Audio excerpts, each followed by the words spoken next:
Informasi lainnya soal putusan Majelis Kehormatan MK yang akan menyampaikan putusan hasil pemeriksaan dugaan pelanggaran etik Hakim MK dalam kasus putusan batas usia Capres dan Cawapres. Mantan Hakim Konstitusi Idewa Gede Palguna berkomentar.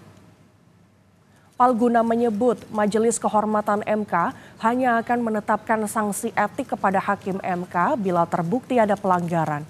Putusan MK tidak akan mengubah putusan yang sudah ditetapkan para hakim konstitusi. Tetapi putusan para hakim MK yang sudah berketetapan hukum bisa diuji kembali bila ada pengajuan alasan konstitusional baru untuk mengujinya. Saya nggak tahu apakah misalnya Prof. Jimli dan kawan-kawan di Majelis Kehormatan Mahkamah Konstitusi nanti akan berkreasi dalam tanda petik misalnya dalam soal sanksi ini, saya nggak tahu. Tetapi dia tetap berada di wilayah etik. Dia tidak mungkin memasuki putusan Mahkamah Konstitusi.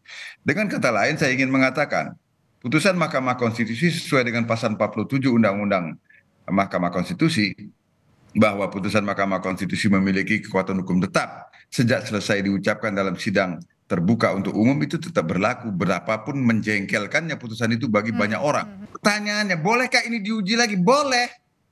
Ada syaratnya tapi. Yaitu syaratnya adalah sesuai dengan pasal 60 Undang-Undang Mahkamah Konstitusi, harus diajukan alasan konstitusional baru untuk menguji itu. Apakah misalnya yang dimaksud itu adalah bahwa dengan adanya putusan etik, yang mengajukan itu siapa Pak Palguna? Dari alasan konstitusional baru yang digunakan, nah itu kan bisa salah satu kalau menyenggolnya sampai ke situ mungkin gitu ya, bisa itu ya. Jadi bisa diajukan kembali permohonan pengujian terhadap pasal ini kalau terdapat alasan konstitusional baru. Ketua Majelis Kehormatan Mahkamah Konstitusi Jimli Asidiki menanggapi sorotan mengenai kredibilitasnya dalam memutus hasil pemeriksaan dugaan pelanggaran etik Hakim MK lantaran anaknya merupakan pengurus Partai Gerindra. Jimli menyatakan saat ini pihaknya fokus mempersiapkan pembacaan putusan pada Selasa 7 November pekan depan. Enggak apa-apa, kan semua orang punya. Jadi nggak usah dipersoalkan, biarin aja. Yang lihat nanti kita membuat keputusan. Soal keputusan kita itu nanti terserah orang menilai. Jelang putusan dugaan pelanggaran etik Hakim MK dalam kasus putusan batas usia Capres dan Cawapres pada Selasa 7 November, Menko Polhukam Mahfud MD mempercayakannya ke Majelis Kehormatan Mahkamah Konstitusi. Mahfud menegaskan ia mendukung Ketua Majelis Kehormatan MK Jimli Asidiki untuk memutuskan dugaan pelanggaran etik Hakim MK dengan sebaik-baiknya demi keberadaban demokrasi. Ya, saya mendukung Pak Jimli dan para akademisi serta pecinta konstitusi dan demokrasi agar memutus ini dengan sebaik-baiknya demi keberadaban demokrasi kita.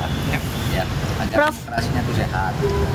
Ya, tunggu putusan Pak Jimli Asidiki sebagai MK Majelis Kehormatan Mahkamah Konstitusi. Tunggu saja, kita percayakan dalam sehari 2 hari ini. Mungkin hari Selasa itu. Paling lambat Selasa, tapi nggak bisa berlaku surut ya Pak untuk putusan tersebut. Ya, nanti nunggu Pak Jimli dulu, nggak boleh berpendapat dulu. Sementara itu, seusai pemeriksaan kedua kemarin, Ketua MK Anwar Usman mengaku siap atas kemungkinan sanksi yang akan ia terima pada putusan MK 7 November mendatang. Tidak ada istilah mengincar atau bagaimana.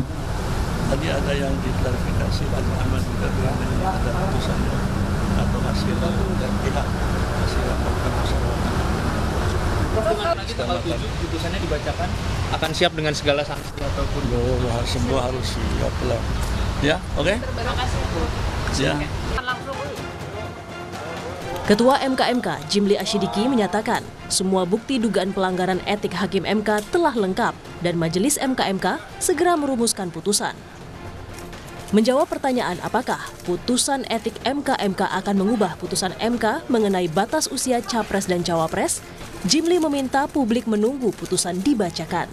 Tapi Jimli juga menyatakan putusan MK akan ada pengaruhnya pada putusan MK dan pendaftaran bakal Capres dan Cawapres. Tim Liputan, Kompas TV.